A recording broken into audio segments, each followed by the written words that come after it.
रीत सदा चली आई, प्राण जाय पर वचन न जाय.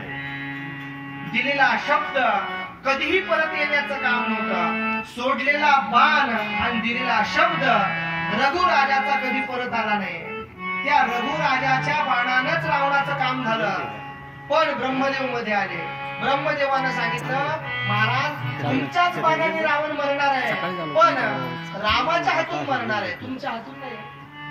तो सुटलेला बाण रावणाच्या दरबारात खांबाला आहे. महाराज मंदोदरी रोज त्या बाणाची पूजा करते.